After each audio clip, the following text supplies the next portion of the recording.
Avant de commencer, il s'agit d'abord de définir le terme chinour. Le terme chinour qui signifie donc en général éducation. En français, on traduit éducation. Mais quand on observe un petit peu la Shona Kodesh, on se rend compte que le terme chinour dépasse simplement l'éducation.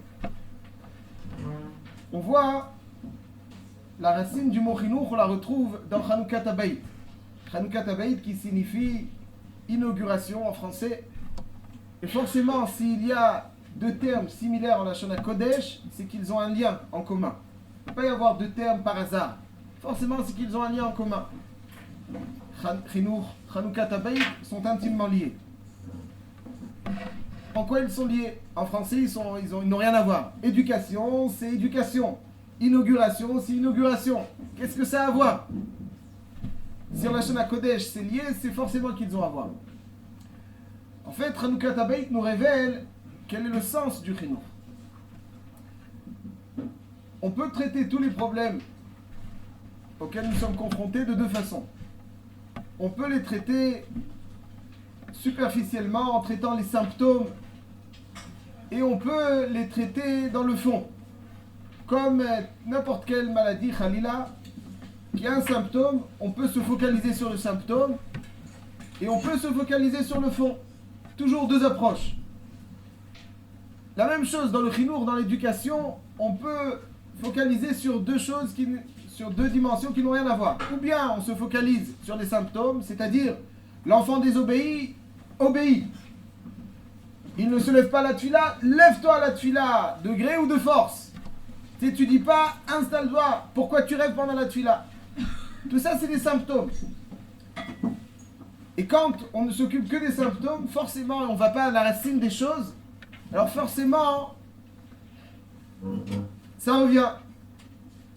Le but du chinour, c'est de focaliser sur l'intériorité, transformer quelque part, autant qu'on le peut, l'intériorité de l'enfant, afin de lui donner goût à une vie de Torah. Le chinour, c'est inscrire l'enfant dans la stabilité. Chanukah Habayit, c'est aussi inscrire notre foyer dans la stabilité de la Kedusha. Ça veut dire que lorsqu'on organise une Chanukah Habayit, ça signifie que la première utilisation qu'on va faire de notre foyer, ce sera une étude. Chanukah Habayit n'est pas une fête pour célébrer l'acquisition ou la location d'un appartement. Ça n'a rien à voir, c'est pas ça Chanukah Habayit. Ça, c'est les goïms qui font une fête pour l'inauguration de. Ils coupent le ruban, etc. Ça n'a rien à voir chez nous.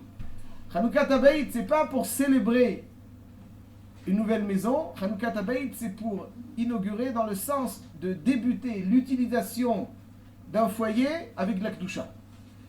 Donc, on n'attend pas quelques jours avant de mettre en place cette Chanukah Habayit. On va dormir, on va discuter. Ensuite, on va Chanukah Habayit le temps que le carton soit rangé et le temps qu'on puisse préparer un repas digne de ce nom. Non, c'est pas ça Chanukah Habayit. Chanukah Habayit, on peut le faire avec des rogelach et avec quelques divrei Torah pour débuter sur le pied droit. C'est ça le but de Chanukah Habayit, c'est-à-dire commencer à inscrire le foyer dès son début dans une atmosphère de Kedusha afin qu'il s'inscrive dans la stabilité, puisque tous les débuts sont déterminants. Tous les débuts sont déterminants. Lorsqu'on utilise pour la première fois un foyer dans la Kedusha, on intègre les murs de Kedusha, il y a plus de chances qu'il s'inscrive dans la durée de cette façon. Quand on prend un enfant, en fait, il a 7-8 ans, et a fortiori quand il a 14-15 ans et plus, notre objectif, c'est pas du tout qu'à 14-15 ans ou avant, il nous obéisse et qu'il soit ce qu'on attend de lui qu'il soit. Pas du tout. Quitte à des fois renoncer. Il rêve pendant la tfila, si en insistant, ton sidou, pendant qu'il a ta Torah, le regarde, si on va quelque part le décevoir, lui donner un goût mauvais de la tfila ou de Kriyat Torah, c'est pas ça. Au contraire, c'est pas ça le chinour. Ça, c'est anti-chinour. L'idéal étant de toucher le cœur de l'enfant et de semer en lui le goût pour les valeurs de Torah. Et donc des fois, je vais rien lui dire. Pour lui, la tfila, évidemment, il ne va pas déranger. Mais pour lui, la tfila, il va venir à la choule. Pour lui, ça a un goût savoureux de goûter aux sucreries de la choule, à l'atmosphère de la choule. Ça, c'est... Maintenant, il ne prie pas. Si j'insiste, prie, ne lève pas les yeux du sidour, finalement, ce que je vais faire, c'est tout le contraire du chinour. Tout le contraire du chinour. Alors, c'est vrai que j'obtiendrai une satisfaction quelconque aujourd'hui, dans l'immédiat, mais le chinour, comme Chanoukat Habayit, c'est inscrire l'enfant dans la durée. Ce que je veux, c'est que l'enfant prenne goût aux valeurs de Kedusha. Et si je veux que l'enfant prenne goût aux valeurs de Kedusha, c'est mon défi.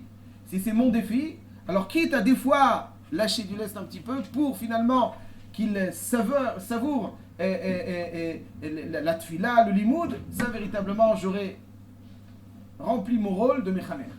Donc dans un premier temps, d'emblée, il faut dire, c'est ça le chinour. Le chinour, c'est inscrire un enfant dans la stabilité. Donc à chaque fois que je vais dire quelque chose à mon enfant, le but n'est pas de savoir ce qu'il va faire maintenant, mais ce qu'il fera dans 15 ans. Comment il sera lorsqu'il aura 30 ans? Est-ce qu'il s'inscrira dans ça ou pas? Est-ce que je vais excusez le terme, le dégoûter en insistant trop? Alors ça, c'est de l'anti-chinour. Lorsque je vais lui inculquer la saveur de la Kedusha, évidemment, ça ne veut pas dire qu'il ne faut pas de discipline. Vadaï qu'il faut de la discipline. Mais la discipline avec mesure. La discipline est indispensable parce qu'un enfant qui n'est sans discipline, c'est un enfant raté, un adulte nul. Mais qui dit discipline, dit pas lourdeur. Discipline, comme on va essayer de le voir peut-être un petit peu après, discipline, c'est inculquer les valeurs. Quand il n'y a pas de discipline, eh ben, ça veut dire qu'il n'y a pas de valeur. La discipline, c'est inculquer les valeurs auxquelles je tiens et auxquelles l'enfant donc adhère. Ça, c'est donc le Yesod et Yesodot, ça le chinour. La Gemara d'ailleurs, juste pour étayer un petit peu cela, la Gemara nous dit dans le traité Bava Metzia que Rabbi Chia, quand il voulait enseigner la Torah, il allait enseigner dans des villages totalement perdus et éloignés. Il allait, pour leur enseigner la Torah, semer le lin. Ensuite, il récoltait le lin, il en faisait des filets. Avec ces filets, il chassait le cerf. Avec ce cerf, il l'abattait, il travaillait la peau. Ensuite, il inscrivait dessus Chamisha Chumshe Torah. Il allait donc dans des villages perdus, il enseignait la Torah aux enfants. À l'un, il enseignait le Chumash Bereshit. À l'autre, il enseignait le Chumash Shemot, etc., etc. Pourquoi Rabbi Chia, qui était un Tana, dont l'éloge est, il a œuvré toute sa vie chez l'Otishtakar Torah Israël, afin que la Torah ne soit pas oubliée. Pourquoi est-ce que Rabbi Chia œuvrait de la sorte? Pourquoi est-ce qu'il ne pouvait pas acheter des chumashim? Il manquait de moyens pour acheter des chumashim. Il devait absolument aller semer, faire le filet, chasser, abattre le cerf, travailler sa peau, écrire. Combien de temps pour un chumash? Pendant ce temps-là, tu aurais pu enseigner à des dizaines d'élèves. Rabbi Chia savait que la durée dépendait du début. Et quand on prend un chumash et dès sa conception, on le fait les Shem Shamaim, alors il a de la Kedusha et il s'inscrit dans la durée. Et ça, Rabbi Chia le savait. Le chinour, c'est justement dès le début lui inculquer des valeurs de Kedusha. Ça veut dire que des fois, on se dit, bon, maintenant, je veux qu'il soit top dans les domaines qui lui rapporteront de l'argent. Et là, quand il prendra un peu de l'âge, j'attaquerai le limoud. C'est un raisonnement archi-faux. C'est dramatique. Tout de suite, il faut attaquer. Dès qu'il sait parler, la Gemara nous dit, il faut tout de suite l'enseigner. Torah Tziva Lanu Moshe. Torah Tziva Lanu Moshe. Mais qu'est-ce qu'un enfant qui commence à parler, il sait de Torah Tziva Lanu Moshe? Il ne comprend même pas ce que ça veut dire. La Gemara nous dit, Tinok Ayodea Ledaber, les premiers mots qu'un enfant doit apprendre, c'est Torah Tziva Lanu Moshe. Torah Tziva Lanu Moshe. Il ne comprend pas. Mais lorsque la parole, on l'entame avec la Kedusha, on l'inscrit dans la stabilité de la Kedusha. Et c'est ça l'objectif du Chinour. Et c'est pour ça que la Gemara nous dit tout de suite, il faut lui enseigner. Donc voilà le point commun qu'il y a entre Chinour et Chanoukat Habayit. Le point commun qu'il y a entre Chinour et Chanoukat Habayit, c'est toujours avoir focalisé sur la durée. C'est ça que je dois voir. Ceci étant,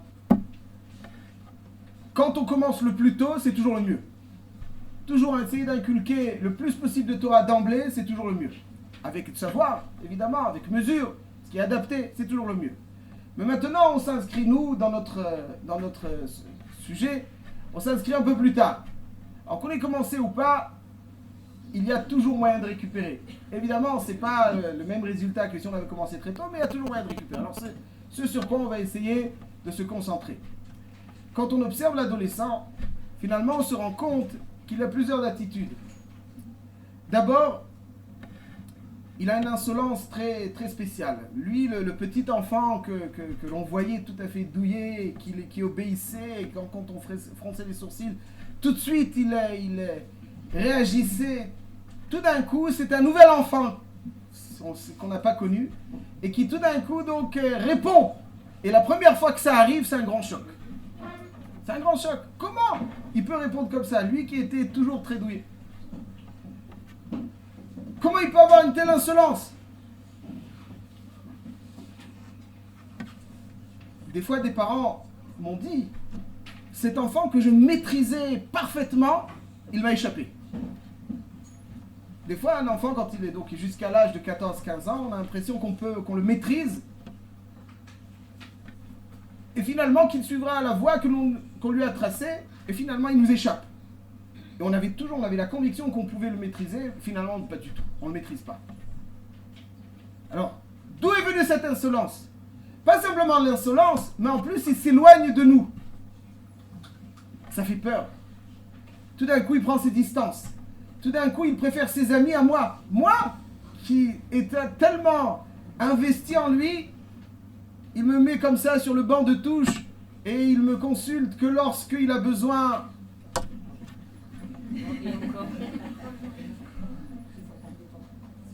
Et ses copains, c'est eux la référence.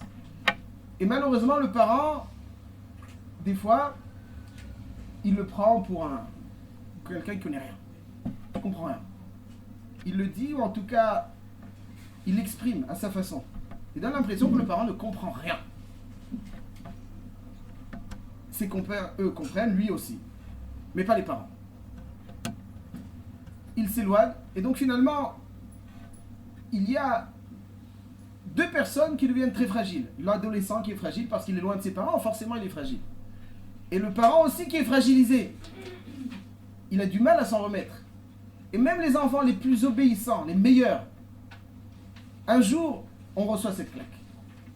Un jour, on la prend cette claque, on n'imaginait même pas qu'il oserait parler ainsi. Alors, comment est-ce qu'on fait? Quelle est la réaction? Et comment est-ce que on doit réagir à cela? Alors, juste je précise, ces problèmes que nous venons d'évoquer, ce ne sont pas des problèmes de forme. Bon, c'est pas sympa. Il nous a manqué de respect. C'est pas sympa, il ne nous considère pas suffisamment. Ça, c'est des problèmes de forme, c'est pas ça le problème. Là, on a des bonnes midotes et... Non, le problème n'est pas ça, c'est loin d'être le problème. Le problème, c'est un problème de fond. C'est qu'en fait, des fois, des valeurs que l'on véhicule, on a l'impression qu'il n'y croit plus. Ça veut dire que, à travers sa déconsidération de nous, c'est pas nous, notre personnage, mais aussi l'idéologie que l'on véhicule, qu'on a essayé de lui transmettre. C'est ça qu'il déconsidère. D'où le danger. Donc c'est un réel danger pour lui, c'est pas un problème de forme, c'est un problème de fond. Quand il s'éloigne de nous et qu'il va aller se confier à ses copains, c'est un vrai problème de fond, parce que c'est pas simplement, mince, j'ai plus de discussion avec mon fils, j'aimais tellement, ou avec ma fille, j'aimais tellement discuter avec... C'est vraiment un problème de fond, parce que ça veut dire que maintenant, il ne nous écoute plus suffisamment, il va se fier à des conseils, il va se confier à des gens en qui on n'a aucune confiance. Alors comment on fait? C'est un vrai problème de fond. Il est terrifié par le regard que ses amis portent sur lui. Une jeune fille, je pense que ça s'exprime encore plus. Elle n'a jamais suffisamment de vêtements. Jamais. Ça veut dire que mes copines ont ça et ça et ça, moi j'ai pas ça. Ça veut dire qu'elle est complètement obsédée par le paraître. Et si elle a mis une chose 1, 2 fois, 5 fois, c'est trop. Elle est usée. Alors est-ce qu'il y a des solutions à tout ça? Alors voilà, c'est pour cette raison qu'on remercie aussi Rav Yonatan de nous avoir permis de nous réunir. On va essayer de proposer quelques idées tout au long de ces soirées. On va commencer un petit peu par goûter, je pense, comment est-ce qu'on doit réagir face à la chutzpah, face à l'insolence, et pas seulement à l'insolence, à la déconsidération. Alors je répète, le problème, c'est un problème de fond, c'est comment est-ce que le parent pourra continuer à inculquer les valeurs auxquelles il croit. Alors il faut savoir quelque chose qui me semble très important, et en particulier en Eretz Israël. Surtout quand on a fait la Aliyah. C'est sûr, l'enfant, il passe de l'âge de l'enfant à l'âge adulte, il est un peu déstabilisé, il se cherche. Il cherche à s'affirmer. Quand on a fait l'Aliyah, c'est prononcé x10. Parce que on a perdu ses repères. Et l'un des plus grands défis de parents qui ont fait leur Aliyah, c'est de bien tenir leurs enfants. C'est très difficile. Parce qu'ils connaissent ailleurs, et finalement, ils se rebellent vers ce qu'on leur a proposé, ils se rebellent même des fois, pourquoi tu m'as fait faire l'Aliyah? J'aurais préféré rester avec mes copains là-bas. Et cette rebelle, finalement, cette forme de rébellion, ça met en danger toutes les valeurs que nous avons essayé d'obtenir avec l'Aliyah. Donc, le changement de cadre est tellement violent pour n'importe quelle personne, a fortiori pour un adolescent qui risque de le déstabiliser. Et il va exprimer ce mécontentement par une rébellion violente. Et il va déconsidérer les choix de son père. Il n'a pas fait le bon choix. Il ne comprend jamais rien de sa mère, ils n'en comprennent pas. Mais une fois qu'il est là, alors quoi? Il faut savoir que, en fait, lorsqu'il nous manque de respect, il faut s'inscrire dans un contexte où il y a des choses qu'il ne pourra pas remettre en question. Ce que je veux dire par là est la chose suivante. C'est qu'en fait, des fois, on arrive en Eretz Israël, en France, il y avait le goy et le juif. Personne qui est censé de chercher à ressembler à un goy.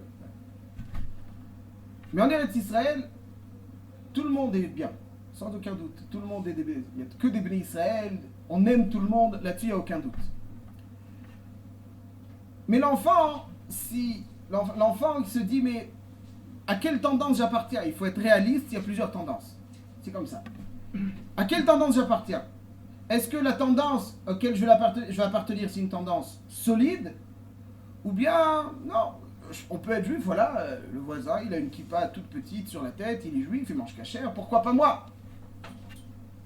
Et pourquoi le chemin que mon père... Qui me dit qu'il est bien? En fait, lorsqu'on est un peu sans véritablement appartenir, avoir derrière nous une force spirituelle, alors l'enfant peut nous mettre sur le côté. Il dit, toi, ça veut dire en fait, tu es un juif de tous. Il y en a qui sont des juifs de tous. Qui tu es? Non, moi je suis juif, c'est tout. De tous. Ça, c'est pas suffisant pour un enfant. Il a besoin de voir en son père quelque chose qu'il ne peut remettre en question. Il a besoin de voir son père appartenir à quelque chose qu'il ne peut remettre en question, qui est trop fort. Alors, on ne va jamais véritablement, totalement atténuer, ou plutôt on ne va pas éliminer cette forme de rébellion. C'est sûr, elle sera là. Mais il y a des choses auxquelles il ne pourra pas, en général, il ne pourra pas remettre en question. Si le père, c'est un juif finalement qui n'a pas d'appartenance, alors il va dire, bon, il n'a pas d'appartenance, ben moi aussi j'en ai pas, et lui il n'a rien compris dans son choix, donc moi je fais mon choix. Il faut avoir une appartenance très claire. Il faut avoir donc un rave auquel on se réfère. J'entends un rave, pas simplement un rave de Kehila. Un rave, un gadol dans la Torah auquel on se réfère. Et l'enfant sent que derrière nous, il y a quelque chose de grandiose qu'il ne peut pas remettre en question. Qui tu vas mettre en question? Tu vas remettre en question Rav Steinman? Ça non, je ne peux pas. Mais s'il n'y a pas, par exemple, j'en ai un Rav Steinman ou un autre, peu importe, mais en tout cas, il ne peut pas remettre en question quelque chose de grandiose. Mais si en fait on arrive de France et on se dit, moi, volontairement, je ne veux pas d'appartenance. Je suis un juif de tous. J'ai une kippa, quelle que soit la kippa, je suis un juif de tous. Ça, l'enfant le perçoit comme une faiblesse. Parce que ça veut dire qu'en fait, tu es un juif de tous, moi aussi je serai un juif de tous. Et il y a plusieurs façons d'être juif de tous. Il faut l'empêcher d'être capable de remettre en question quelque chose de grand. Ça veut dire que les grandes valeurs auxquelles nous appartenons, tu ne peux pas les mettre en question. Moi, je ne suis pas moi que tu peux me dire que tu te trompes. Moi, en fait, j'ai derrière moi un gadol. J'ai derrière moi quelque chose de très fort. Tu ne vas pas dire que j'ai tort. Alors, ça ne voudra pas dire que il va tout de suite adhérer. Il aura toujours des points sur lesquels on va mettre en question, des points où il va dire mais non, tu comprends rien. Ça peut lui sortir de la bouche. Mais il y a tu comprends rien dans le kivoun, il y a tu comprends rien dans les détails. Il y a deux formes de tu comprends rien. Et si le parent n'est pas fortement rattaché à quelque chose de grandiose, alors l'enfant ne sent pas de stabilité derrière lui. Et pas simplement il doit être rattaché à quelque chose de fort, mais il doit adhérer avec beaucoup de plaisir. Il doit se sentir bien. Il y a une histoire avec Rav Moshe Feinstein que vous connaissez très certainement, dans laquelle il raconte que lorsqu'il est arrivé aux États-Unis au début du siècle précédent, il a vu des familles qui observaient le Shabbat avec beaucoup de dévouement. À l'époque, celui qui observait le Shabbat, le vendredi, il était licencié. Il venait chez son patron, je dis, allez, tu t'en vas. Et chaque lundi, il devait chercher un nouveau travail. Comme ça se passait à l'époque. Et puis Rav Moshe Feinstein nous raconte que il y avait deux familles dont les parents se sont dévoués totalement pour observer le Shabbat. Il y en a une qui a eu des enfants Talmidei Chachamim et l'autre qui n'a pas eu de Talmidei Chachamim. Ils ne sont pas restés vraiment dans la Torah. Et il dit, j'ai toujours été un petit peu perturbé. Pourquoi cette différence? Il dit à Moshe Feinstein que la différence était la suivante. Le père qui a réussi avec ses enfants, quand il rentrait le vendredi à la maison, après avoir été licencié, il rentrait, il disait, L'Ichvot Shabbat, je suis heureux d'aller à la rencontre du Shabbat. Shabbat, il n'y a pas comme Shabbat. C'est un moment qui, pour moi, est vital. Et j'ai été licencié. Bon, mais le Shabbat, c'est vital, je peux pas. C'est plus agréable que de rechercher. Par contre, celui qui n'a pas trop réussi rentrait à la maison avec le visage long. Il disait, aïe. Il s'allongeait sur son lit comme ça avec le décapité. Il disait, qu'est-ce que c'est dur. Aux États-Unis, il faut sans arrêt retrouver du travail. Et il était comme ça triste tout le Shabbat. Alors ses enfants, qu'est-ce qu'ils voyaient? Ils voyaient un père triste. Ils disaient, mais moi, je n'ai pas envie d'être triste. Ils ont raison, ils ne veulent pas être tristes. Alors, quand ils voyaient un père qui était satisfait du chemin qu'il a entrepris, alors ils cherchent aussi, parce qu'un enfant, quel qu'il soit, il a toujours une certaine confiance, même si extérieurement il y a toujours une confiance, une référence. Le père est une référence, le père et la mère sont des références. Donc quand il voit le père suivre quelque chose et qu'il ne peut pas, c'est du béton. Il ne peut pas remettre en question ça. C'est du béton. Alors je peux même remettre en question des détails. T'as pas compris ce pshat dans la Gemara. Ah tiens, il comprend rien. Ce Dvar Torah, on le connaît depuis longtemps. Des choses comme ça. Mais ça, c'est des petits détails. C'est grave, attention. Mais c'est des détails. Il ne va pas remettre en question les fondements. D'où l'importance de l'appartenance. D'où l'importance de se situer. Que l'enfant soit stable. Il sait, moi je suis comme ça, mon père est comme ça. Et je me réfère à lui, il est costaud. C'est quelque chose que je ne peux pas remettre en question. Mais à partir du moment où le père lui-même ne se situe pas, lui il ne se situe pas, il n'est pas stable, il ne sait pas où aller, alors il se dit, moi aussi je vais faire mon choix, mon père, il n'y a pas vraiment de choix, il ne représente rien de bien fondamental. Ça c'est l'important. Donc ça veut dire que c'est très beau de dire comme ça la formule, je suis un juif, c'est tout. Mais il faut savoir que c'est beau, mais ce n'est pas toujours efficace. Ce n'est pas suffisant. Il faut savoir que l'enfant observe son père et observe donc ses parents et devine ce qu'il y a derrière eux. Et plus c'est solide, plus lui-même s'inscrira dans cette solidité. Le père doit faire preuve de stabilité dans ça, de solidité. Et il doit faire preuve aussi de stabilité dans ses heures de tfila, dans ses heures de limoud. C'est ça qui vont être de la référence. Alors encore une fois, il va pouvoir remettre en question ça et ça, mais il y a des grands fondements qu'il faut poser qui sont béton armé. Et que la chutzpah, on ne l'éliminera pas. Elle est là parce que c'est sa façon de s'affirmer, de se démarquer. Il a besoin de ça, C'est comme ça, il faut l'accepter. Il faut l'accepter, attention, c'est pas en ordre, mais c'est comme ça, c'est une réalité. Seulement, il va remettre en question. Qu'est-ce qu'il va remettre en question? Les fondements ou il va mettre en question des détails? C'est ça la première question que l'on doit se poser. Et lorsque on sait, on a quelque chose de fort derrière nous, alors finalement on sait s'orienter et on sait communiquer ça. Le shevet, c'était le père qui le donnait, le shevet. Parce que finalement, l'idéologie, la façon d'être de chaque shevet, c'est le père qui le donne. Et ça donc, quand on observe le père, l'enfant doit être stable à ce point de vue-là. Mais il y a encore quelque chose. À part, donc, cette stabilité, cette force qui doit être derrière tout parent, l'éloignement. L'éloignement, il s'éloigne. Même si on est fort, il va s'éloigner un petit peu, il va prendre un petit peu de recul. Et effectivement, c'est un danger, puisqu'on ne sait pas à qui il va. Et là, il y a un yesod là-dessous. Pour ça, on est obligé, ça c'est peut-être ce avec quoi j'aurais dû commencer, mais dans notre structure, elle vient maintenant. Obligé d'avoir une maison chaleureuse où il n'y a pas trop de stress. C'est-à-dire que l'enfant rentre à la maison, il doit sentir qu'il est voulu, agréé et que c'est agréable. Tout le monde a des soucis. Mais, à chaque fois qu'on arrive au seuil de notre porte, on se frotte les chaussures pour un petit peu laisser les saletés de nos chaussures. Alors il faut savoir la même chose. Avant d'entrer, je prends tous mes soucis, j'essaye de les mettre dehors. Je rentre pas la mine longue pour essayer de me faire remonter. Quelqu'un, même les adultes, sont en fait des petits enfants d'une certaine façon. Ils aiment rentrer la mine longue pour leur dire mais qu'est-ce que t'as?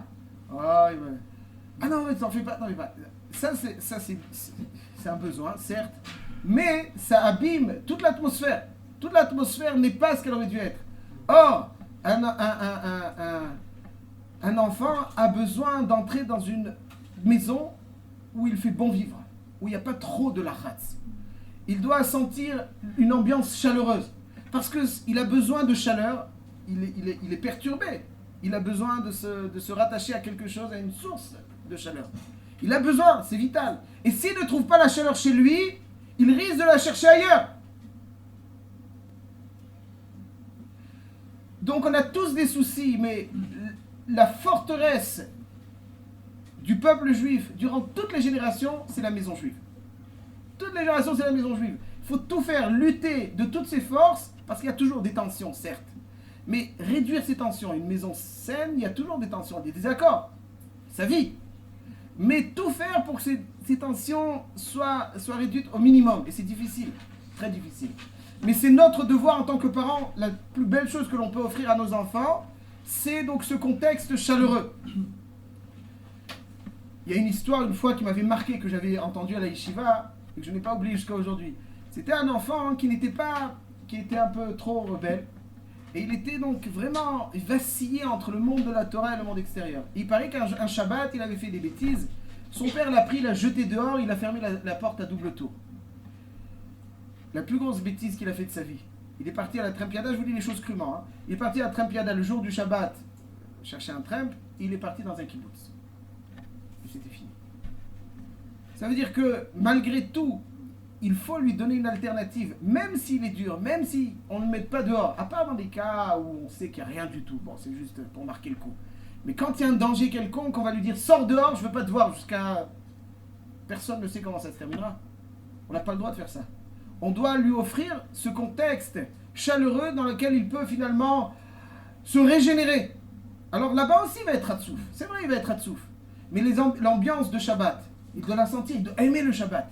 L'ambiance des fêtes. Alors il y a des tensions, mais il doit aimer. Et c'est dur parce qu'il y a du stress. Mais il faut qu'il y ait de la musique. La musique.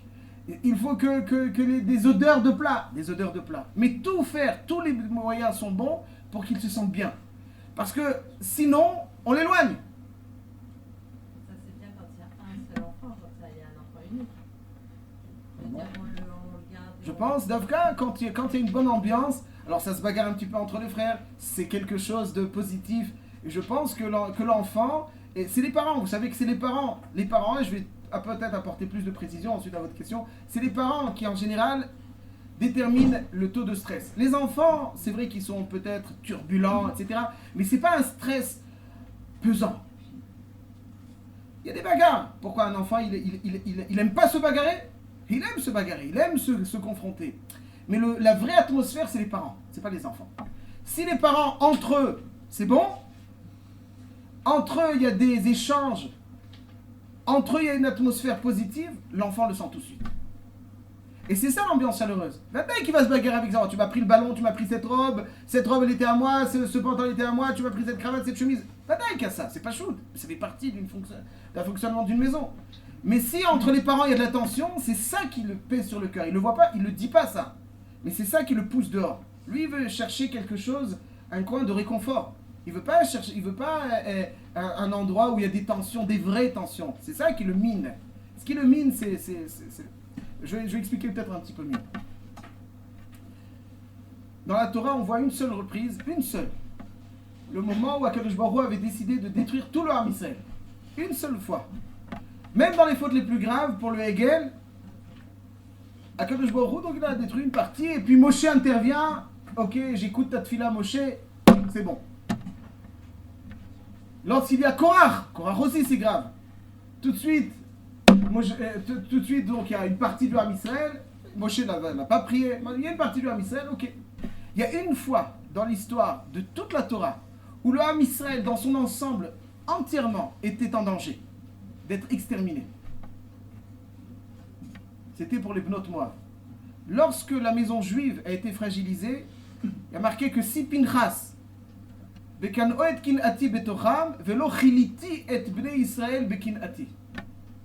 c'est-à-dire que s'il n'y a pas de maison, il n'y a plus rien. Ça ne sert plus à rien. Même Moshe, s'il avait, Akadosh Baruch Hu dit, c'est grâce à Pinchas que j'ai préservé le Ham Israël.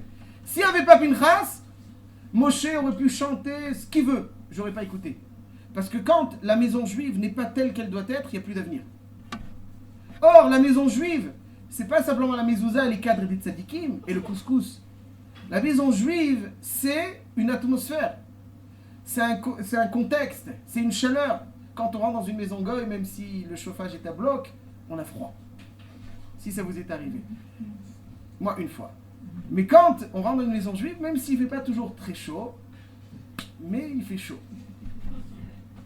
Et ça, c'est le Yesod à Yesodot. Ça veut dire qu'en fait, lorsqu'un enfant sent qu'il a ce contexte, alors il n'est pas poussé pour aller changer ailleurs. Il se sent bien chez lui. Et là, il y a quelque chose d'important qu'il faut souligner. C'est qu'en réalité, la force, elle vient des deux. Comme je l'ai dit, du père et de la mère. Pas l'un plus que l'autre. Je vais expliquer peut-être rapidement une notion qui va nous permettre de mieux saisir à quel point les deux sont indispensables. Marqué dans la Gemara, une Gemara que les femmes doivent connaître et que les hommes connaissent déjà, je pense, on en a parlé souvent.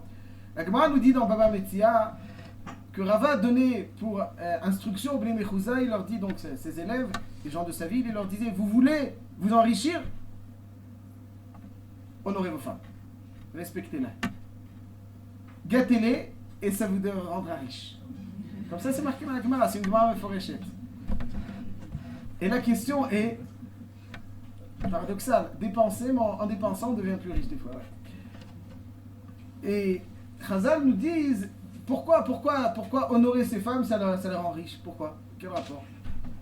Alors l'essai est le suivant, je vais dire quelque chose de très, très, très basique qui me semble très important pour bien saisir la structure dans notre idée donc de la maison. En fait, il faut savoir que dans tout ce qu'Akadosh Baruch Hu a constitué, et qui est complémentaire, il y a une partie qui est chesed et une partie qui est gvura. Par exemple, même dans un homme, il a une partie chesed, la force du dévouement, la force de l'investissement, chesed, et il a la force de la gvura. La gvura, c'est la maîtrise. Ça veut dire que si je m'investis partout, cet investissement ne vaut rien. La gvura, c'est ce qui maîtrise l'investissement. Investir où? La gvura maîtrise. Dans un couple, exactement comme chez un homme, il y a une partie chesed et une partie gvura, dans un couple aussi. La complémentarité qu'Hachem a créée veut qu'il y ait une partie chesed et une partie gvura. Qui est le chesed et qui est la gvura dans un couple? L'homme, il est quoi? Chesed ou gvura? A priori, on aurait dit qu'il est plus rigoureux, mais non, c'est le chesed. La femme, c'est la gvura. Mais qu'est-ce que ça veut dire, la femme, c'est la gvura? C'est-à-dire que la femme, c'est la rigueur. Pourquoi pourtant la femme, elle paraît plus douce et l'homme paraît plus dur? Mais c'est la femme la gvura. Pourquoi la femme c'est la gvura? Parce qu'en fait comme ça. En fait, il faut savoir que la gvura, c'est toujours elle, la conduite de la bracha.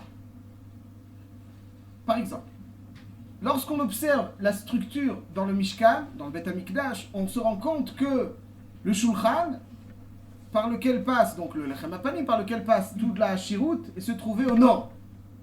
Or, le nord, c'est la Gvura. Mitzafon tipatach hara.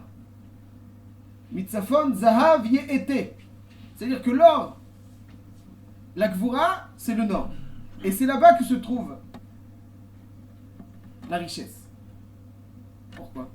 Parce que oui, la Gvura, c'est le contraire de la richesse. Le chesed, c'est la Gvura. Non, la richesse, elle se trouve dans la Gvura. Pourquoi? Parce qu'en fait, toute richesse qui n'est pas bien cadrée, c'est une richesse stérile. Si j'ai des capacités, ou bien même une richesse, donc dans notre contexte, mais que je ne sais pas l'orienter, la canaliser, la cadrer, c'est une richesse qui ne sert strictement à rien. Je vais la dilapider dans rien. C'est comme quelqu'un qui a des semences, qui peut semer et qui n'a pas de cadre dans lequel il va semer. Alors c'est des semences qui vont aller en pure perte. La Gvura, c'est ce qui cadre et qui donne son sens à la bracha. Une bracha bien cadrée, c'est une bracha qui a tout son sens. Donc Hachem a institué que par la Gvura passe la bracha, parce que c'est uniquement lorsque le chesed est rattaché à la Gvura que la Gvura donc pourra structurer correctement la richesse. Et donc, la femme c'est la Gvura parce que il faut savoir que lorsqu'elle est déconnectée du chesed, c'est-à-dire que l'homme qui est le chesed, la femme qui est la Gvura, et donc comme je l'ai dit, quand ils sont connectés, alors le chesed, c'est de l'énergie qui va se concrétiser par la Gvura. Toujours c'est comme ça. Lorsque le chesed existe, en lui-même c'est une énergie. Mais la concrétisation de ce chesed, c'est la Gvura. Lorsque le chesed est déconnecté, la Gvura, elle est dure. Ça veut dire, il me semble qu'une femme qui est mal, parce qu'elle est détachée, elle est plus dure qu'un homme. Même si on la raisonne, elle comprend moins. Elle accepte moins. Pas parce qu'elle est plus bête, mais c'est pas évidemment le langage qu'il faut lui parler. Je ne veux pas dire qu'elle comprend moins parce qu'elle a moins de capacité, Khalila. Mais tout simplement parce que c'est pas le langage. C'est-à-dire, tu peux la raisonner, ça sert à rien, tu parles pas à son sechel. Elle a un manque, c'est-à-dire qu'elle a besoin d'être connectée au chesed. Et si elle n'est pas connectée au chesed, alors finalement, tu peux lui parler de demain pour te dire pourquoi tu n'es pas connecté à elle. Ça l'intéresse pas. Tachles, elle doit être connectée. Tant qu'elle n'est pas connectée, elle est plus dure, plus rigoureuse que l'homme. L'homme, quand il a un truc, tu peux lui parler, tu peux le raisonner parce qu'en fait, il a un problème sikhli, tu lui parles à son sechel. Mais la femme, quand elle a un problème, c'est le problème rikshi. Elle a un problème rikshi, elle a un problème de connexion, qu'elle n'est pas connectée à son chesed.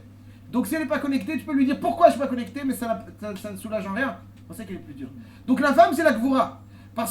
Pourquoi ? Parce que c'est elle qui a pour vocation de cadrer l'homme. L'homme, il se disperse, il se perd. Et la femme a pour vocation de cadrer pour qu'il se concentre sur l'essentiel. Souvent, donc, les hommes ont tendance à revenir tard, il est parti là, il est parti faire du chesed, attention à ici. C'est le chesed chez toi, d'abord. En gros, c'est un petit peu les arguments.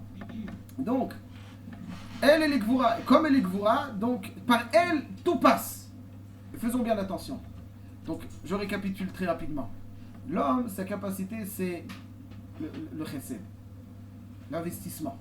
La femme, c'est la Gvura, c'est elle qui cadre, qui donne tout son sens. Donc, toute l'énergie du chesed se concrétise par la Gvura. La Gvura, c'est le chemin le tuyau par lequel, c'est l'adaptateur de la concrétisation. C'est comme ça. Il peut y avoir plein d'énergie solaire. S'il n'y a pas donc de quoi le transformer en électricité, il ne le transformera pas. Donc l'homme peut avoir plein de brachas. S'il n'est pas connecté à la Gvura, elle se traduit pas en richesse. C'est pour ça que dit Rava au Bnei Mechouza, il leur dit, vous voulez devenir riche? Connectez-vous à la Gvura. Connectez-vous. Lorsqu'il y a cette connexion, alors il y a cette concrétisation et là la richesse arrive. Pourquoi je dis ça? Parce que c'est la même chose pour créer une atmosphère joyeuse dans la maison. C'est la même chose. Une femme seule, elle a beaucoup effectivement, quand il y a une dissension, donc le mari n'adhère pas, elle a beaucoup de mal à créer parce qu'elle doit lutter donc contre des difficultés elle-même, d'être déconnectée du chesed, elle ne pourra pas correctement mettre une ambiance géniale. Mais lorsqu'elle est rattachée au chesed, alors là véritablement elle peut concrétiser la chaleur que le mari ne sait pas toujours mettre. Mais le mari, c'est lui qui va déterminer si la chaleur existera dans cette maison. Parce que lorsque le mari est tel qu'il doit être, alors la femme est capable de dégager une chaleur dans sa maison. Donc le shoresh, c'est l'homme aussi. Ouais, le shoresh, c'est lui. Et c'est de lui que va dépendre l'état d'esprit de la femme et donc de la maison. Donc là, il y a une grande responsabilité. Donc c'est pas simplement la femme qui doit dire ok, maintenant moi je dois mettre une atmosphère géniale. Parce que c'est impossible. La Gvura, si elle n'est pas rattachée au Chesed, elle est plus dure. Sa vocation à la femme, donc, c'est d'être rattachée au Chesed et de créer l'espace dans lequel l'homme va s'investir. Et à partir de là, elle pourra donc concrétiser.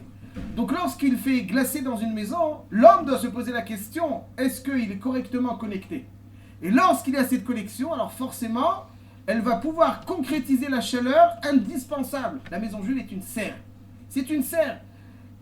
Ça a toujours été une serre. Mais c'est encore plus aujourd'hui, parce qu'à l'extérieur, il y a trop de menaces. Trop de menaces. Donc on est obligé de créer cette serre afin de favoriser le développement. Lorsque dans une maison, il y aura donc ce contexte, alors l'enfant entrera, il sera plus heureux, plus détendu. Il n'a aucune raison d'aller chercher ailleurs. Alors encore une fois, on n'aura pas totalement éliminé cet éloignement. Il aura lieu cet éloignement. S'il a besoin de se démarquer, il a besoin. Mais la question, elle est combien? Si une maison n'est pas une maison juive telle qu'elle doit être, alors automatiquement l'éloignement on l'éjecte. Donc la maison l'éjecte dehors parce qu'il va aller chercher, comme tout le monde a besoin de chaleur, tout le monde. Mais lorsque la maison est telle qu'elle doit être, alors finalement, oui, l'enfant adhérera et se régénérera chez lui. Donc il a toutes les raisons pour s'inscrire dans la... Donc, avoir une maison, donc avoir cette maison est stable, n'est pas simplement agréable, c'est vital. C'est-à-dire qu'à chaque fois que j'ai envie de faire la tête, si je pense à mes enfants, à leur avenir, ça doit me décourager. Parce qu'à partir du moment où il n'y a pas de chaleur, c'est pas avec les paroles, c'est pas avec les leçons, c'est pas... On parle avec le cœur. C'est ça qui est marqué dans Michelet. Shema beni musar avicha, ve'al titosh torat imecha. Al titosh torat imecha. C'est bizarre. La Torah, c'est pas la mère qui l'enseigne. Al titosh torat imecha, c'est le père qui a le devoir d'enseigner la Torah. On aurait dû dire Al titosh torat avicha, d'où ça sort torat imecha. Le pshat est qu'il y a une Torah de la mère. Et cette Torah, c'est la Torah qui pénètre le plus profond dans le cœur de l'enfant. Parce qu'il y a des zones donc, qui sont interdites d'accès à toute autre personne et qui sont permis d'accès qu'à la mère. Dans le cœur d'un enfant, il y a des zones auxquelles personne n'a accès. Parce que l'enfant, d'une certaine façon, lorsque l'atmosphère est bonne, alors elle injecte des valeurs de Torah. Elle peut parler donc des valeurs de Torah. Et ça, c'est donc le yesod de Al Titosh Torah Timecha. Shlomo HaMelech te dit, fais attention. Et c'est pas simple. C'est pas simple de créer une atmosphère chaleureuse. C'est un combat. Mais c'est un combat qui est vital. Pas pour nous, pas pour vivre une belle vie. C'est aussi un objectif. Mais pour nos enfants, pour notre descendance. Afin qu'ils aient intégré, qu'ils aient des souvenirs positifs d'une vie de Torah. Si une vie de Torah c'est de l'attention, alors on va prendre quelque chose de plus light. Khalila. Ça c'est donc le yesod de Al Titosh Torah Timecha. Quand l'atmosphère est positive, pas simplement l'enfant ne dira pas chercher ailleurs, mais en plus, les échanges sont positifs. L'enfant a besoin de parler, il a besoin pas de parler pour trouver des solutions. Il a besoin de parler pour être écouté. Je dis souvent, il n'y a pas beaucoup de personnes qui savent écouter. Écouter. Même un ami.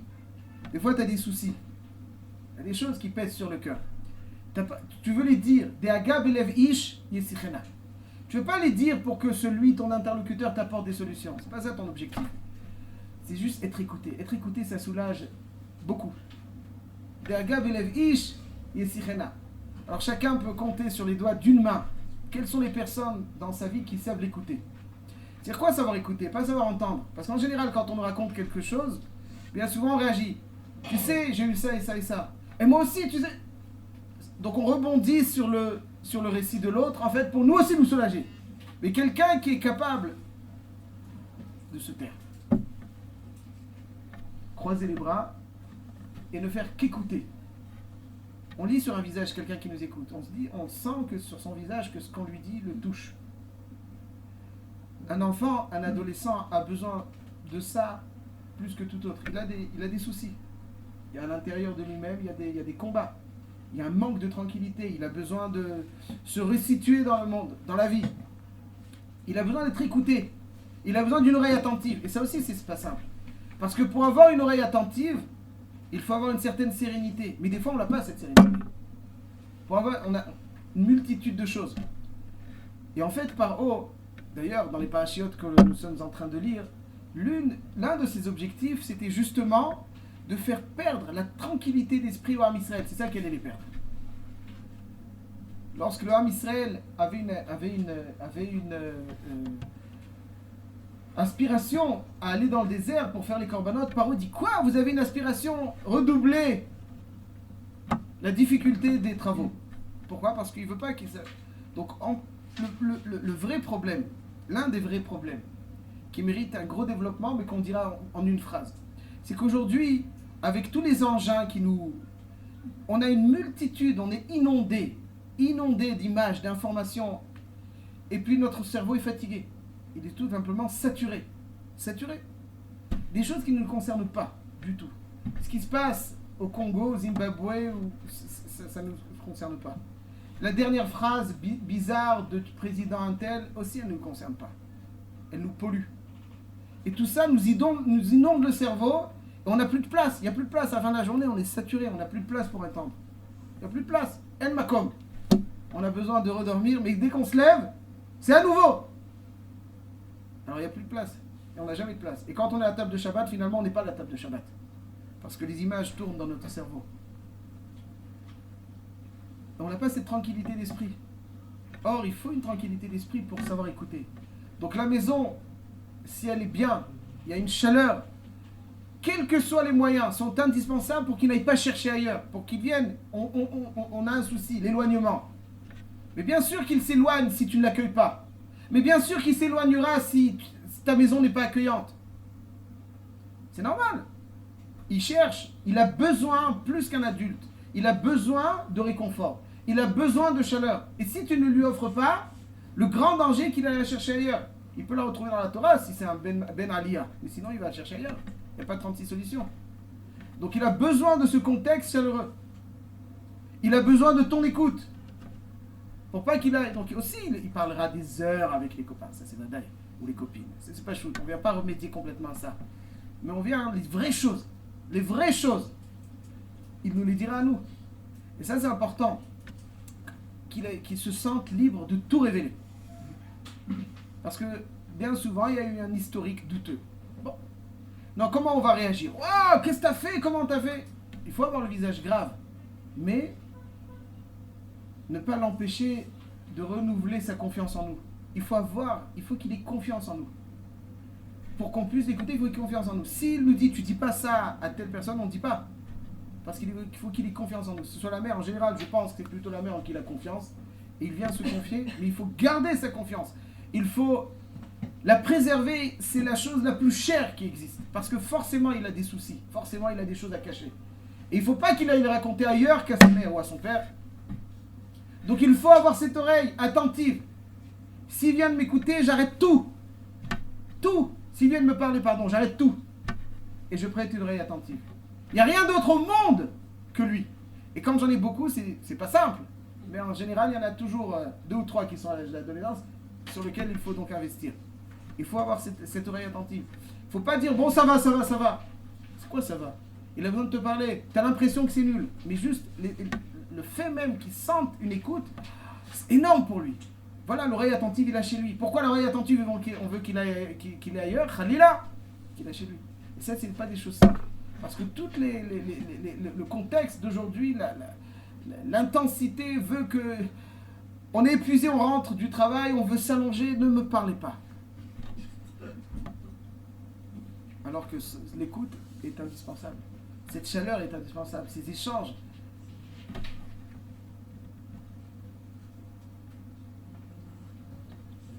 Le dernier point, c'est l'image qu'il obsède de ses amis. Il a besoin de paraître in. Alors il va utiliser tous les moyens. Des nouveaux vêtements, des nouveaux trucs, etc. Il va utiliser tout pour paraître. Et là aussi, le plus beau cadeau que l'on peut offrir à son enfant, c'est pas simplement les oreilles, écoute, mais aussi le regard. Et c'est ça finalement qui va permettre bien souvent le déclic. J'ai une question sur laquelle je réfléchissais un petit peu. Souvent, les matières dans lesquelles on excelle, on les aime. Est-ce qu'on les aime parce qu'on excelle ou on excelle parce qu'on les aime? Quel était donc le shoresh? C'est parce qu'on excelle qu'on les aime ou parce qu'on les aime qu'on excelle? Il me semble que c'est parce qu'on excelle surtout qu'on les aime. Quand on excelle dans une matière, alors finalement, on l'aime. En tout cas, c'est une très bonne raison, une raison même suffisante, je dirais, pour l'aimer. Pourquoi? Parce que tout ce dans quoi on excelle, ça nous procure un sentiment de satisfaction. Or, on est à l'affût des sentiments de satisfaction. Donc si on excelle dans quelque chose, alors finalement, on aime, n'est-ce pas? Quelqu'un qui excelle, il a de bons résultats. Donc ça lui procure un sentiment de satisfaction. Si ça lui procure un sentiment de satisfaction, forcément il va l'aimer. Pourquoi il va l'aimer? Parce que ça lui apporte du nachat. Non? Je pense qu'on aime plus parce qu'on excelle qu'on excelle parce qu'on aime. Parce qu'en fait, on va aimer ce qui nous procure beaucoup de satisfaction. Donc finalement, si on veut qu'un enfant excelle par exemple en Torah, on veut lui donner la meilleure possibilité en Torah. Alors, il suffit que le papa étudie avec son enfant. Et forcément, dans l'étude, il posera une question intéressante. Il faut lui donner le sentiment qu'il excelle dans quelque chose, qu'il a de quoi être satisfait. Lui procurer une satisfaction dans l'étude. Ça veut dire que si on le critique, on lui dit « t'as rien compris, t'es un bon à rien », alors là on le détruit. Ça c'est dramatique, mais mettre les larmes aux yeux. Quelqu'un qui dit à son enfant « t'es un vaurien », il le détruit tout de suite. Le drame c'est parce qu'on les adore qu'on cherche pour eux la perfection. Et la moindre imperfection nous rend fous. Et donc on a tendance à être un peu agressif. Parce que ça nous perturbe énormément. C'est dramatique. Mais il faut travailler pour que, au contraire, là où il réussit, tout de suite le relever. Il dit une bonne svara dans le Tosfot. Comment tu expliques le Tosfot? Wow. Le Maharsha, il explique comme toi. Maintenant, il ne faut pas être blata, comme ils disent. Il ne faut pas commencer à dire les longs discours. Parce qu'ils sentent que c'est du cinéma. Ça ne sert à rien, ça. C'est concis. Ça rentre. C'est sincère. Lorsque c'est sincère, concis, ça rentre.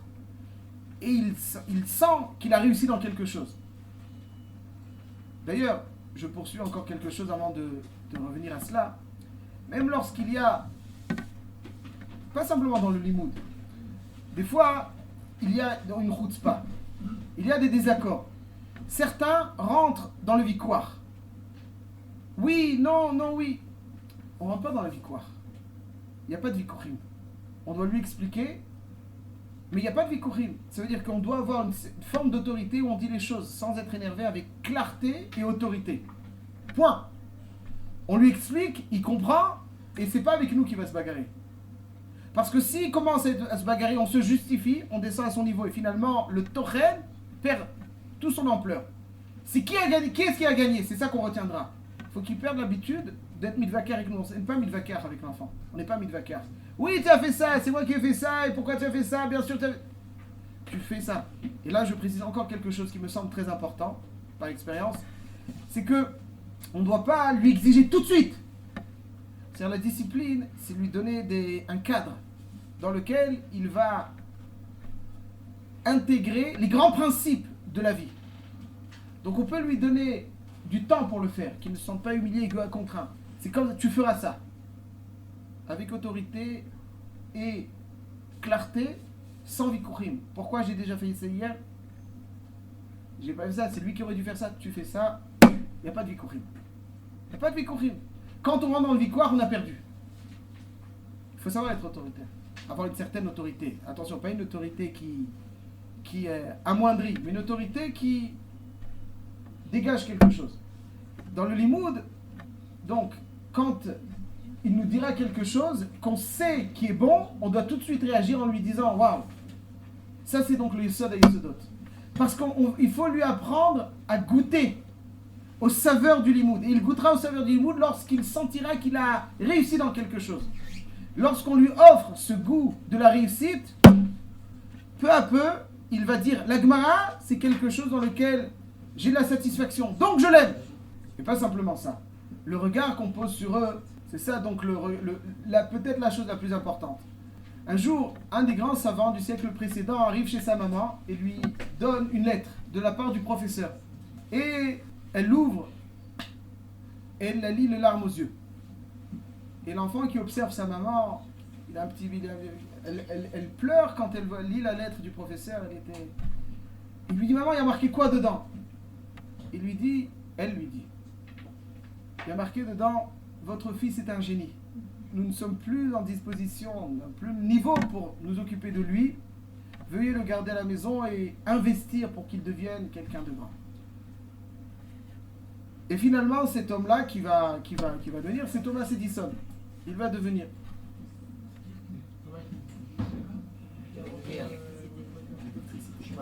Donc, Bikitsour, après ce savant fait des recherches dans les archives familiales, il retrouve cette lettre. Et il voit que dans cette lettre, il y avait marqué, chère madame, votre fils est un malade mental, c'est un cancre. Nous ne pouvons plus nous occuper de lui à l'école. On vous demandera de le garder à la maison et de lui donner un chinour miyuchad. Le génie d'une maman qui a rendu son enfant génial. Quand elle l'a lu, elle avait les larmes aux yeux parce qu'elle était triste qu'on lui disait votre enfant est un malade mental. Mais elle a su transformer le contenu de la lettre en donnant l'impression à l'enfant que oui, c'est un génie. Donc la façon dont on va l'observer, lui-même va s'observer de cette façon. Si on l'observe, et moi, il ne faut pas beaucoup d'expérience pour voir que tous les enfants autour de nous, qu'on a considérés comme des rigolos, ils sont devenus rigolos. Tous les enfants qu'on a considérés comme étant doués, ils sont devenus très doués. Bizarre. C'est pas parce qu'ils étaient doués qu'ils sont, parce qu'on les a vus de cette façon. L'homme, ceux en qui il croit le plus au monde, ceux en qui il a le plus confiance, même à l'adolescence, même s'il fait style, même s'il est khatsouf, même s'il essaie de se démarquer, ceux en qui il a le plus confiance au monde, il croit même à son adolescence qu'ils sont invulnérables. Personne ne pourra venir à bout d'eux. Inconsciemment. Donc forcément, il croit en eux. Il croit en ce que eux croient. Donc si eux l'observent positivement, lui-même s'observe positivement. Or, si je m'observe positivement, j'ai toutes les raisons de réussir. Je crois en moi. Mais lorsque ce qu'on relève, c'est les échecs, tu es nul, tu es bon à rien, tu es un fainéant, on l'a détruit. Eh bien, il va devenir fainéant, même s'il ne l'était pas. Il va devenir bon à rien, même s'il ne l'était pas. La force du regard qui façonne. Ça, c'est donc toutes les façons donc de transformer cet enfant, cet adolescent. Même à l'adolescence, même si il est mezel banou, même s'il manque de respect à notre égard, mais finalement, il croit en nous. Il croit en nous. Et il croit en notre façon de l'observer. Et si nous l'observons positivement, il deviendra positif. Donc si on peut récapituler un petit peu, restructurer tout cela. Sa chutzpah, elle existera. Il y a de la chutzpah. Comment il faut réagir, ça il faut encore. Mais en tout cas, elle est là. La question elle est, est-ce qu'il va être capable de remettre en cause les grands fondements? Si j'en ai pas, oui. Si j'ai pas quelque chose de fort derrière moi, oui. Oui. Donc il faut avoir quelque chose de fort derrière. Il peut pas remettre, c'est pas toi, c'est quelque chose de très fort derrière lui. Alors il y aura des détails sur lesquels il va, mais ça c'est des détails, c'est moins grave. Mais quand il remet en cause les fondements, et surtout en Eretz Israël, quand il a cette chutzpah, alors on va commencer à se bagarrer avec lui. Il va dire, oui, t'as fait ça, t'as pas fait ça, c'est lui qui a fait ça, c'est mon tour, c'est ton tour. Dire les choses sans énervement, avec autorité et clarté, et on met fin à toutes les vikourim. Il n'y a pas de victoire, une victoire. C'est comme ça. Ça c'est l'autorité. Mais il faut être digne d'autorité. On ne dit jamais du mal d'un Talmid Chacham quelconque de la Torah, force de tout le monde, mais encore plus de la Torah, parce qu'à partir du moment où on dit du mal de la Torah, même si on... c'est... Et au contraire, Il y a marqué dans Michelet, on découvre quelqu'un à travers ce dont il fait l'éloge. Moi, je vous dis personnellement, l'une des choses, je vous fais une confidence, l'une des choses qui m'a le plus frappé, c'est qu'à chaque fois que mon père voyait un Talmid Chacham, tout de suite il me dit, tu vois, lui, il connaît le chasse, lui, il connaît la moitié du chasse, lui, il connaît ce chumash. Jamais je n'ai vu graviter autour d'une Mercedes, du coin de l'œil même. Waouh, pas mal. Ou on va en vacances sur l'île Maurice, ou je ne sais quoi. Jamais j'ai entendu parler de choses. Jamais.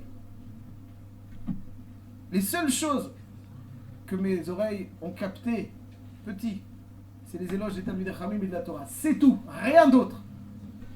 Donc si un enfant entend, ouais, il a une belle maison lui, il a un beau fauteuil, t'as vu où il a été en vacances, t'as vu la voiture d'un écrit, il se dit, mais c'est ça les valeurs de mon père ou de ma mère. Alors ce qu'il me dit, c'est finalement c'est ça qui les fait vibrer. C'est quoi qui les fait vibrer? On ne peut pas mentir.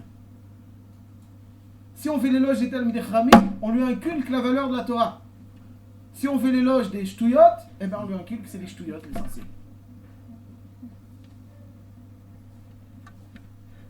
Il a tendance à s'éloigner, c'est vrai. On ne pourra pas totalement le garder proche de nous. On ne pourra pas. Complètement comme avant, on ne pourra pas. Il faut attendre un laps de temps qui passe pour redevenir. Mais on peut créer l'atmosphère chaleureuse où il aimera rentrer à la maison. Il se sent bien accueilli, même s'il fait la tête, ouais, j'aime pas ce gâteau, ou j'aime pas ce plat, encore ce couscous. Tout ça, c'est des détails. C'est grave, encore une fois, mais c'est des détails. Mais il aime la maison. Il aime la maison. Il aime la maison même parce qu'il peut se plaindre là-bas. C'est pas grave, mais il aime la maison, peu importe. Mais si la maison est désagréable, il y a des tensions qui sont... Alors il ira dehors. Il faut l'écouter, il faut avoir la tranquillité d'esprit pour prêter oreille, pour l'écouter, pas pour lui donner des solutions. Il ne nous parle pas toujours. Des fois, oui, il faut savoir capter. Des fois, il ne nous parle pas du tout parce qu'il attend une solution de notre part. Il attend juste notre oreille. Juste, écoute-moi, j'ai un souci. Et il doit avoir confiance. Ça, c'est donc ce qui lui permet ce qui nous permet de réduire. Évidemment, ce qui l'obsède, c'est le regard qu'on pose sur lui, parce qu'il veut se situer. Est-ce qu'il est bien? Est-ce qu'il paraît agréable? Est-ce qu'il est... il dégage quelque chose? Alors il veut tous les vêtements, etc. parce que le regard de l'autre, il est en train de se façonner son opinion lui-même. Donc il est à l'affût de toutes les remarques. Si quelqu'un lui dit quelque chose de placé, ça risque de le briser. Alors qui est-ce qui peut lui donner ce regard positif? C'est les parents.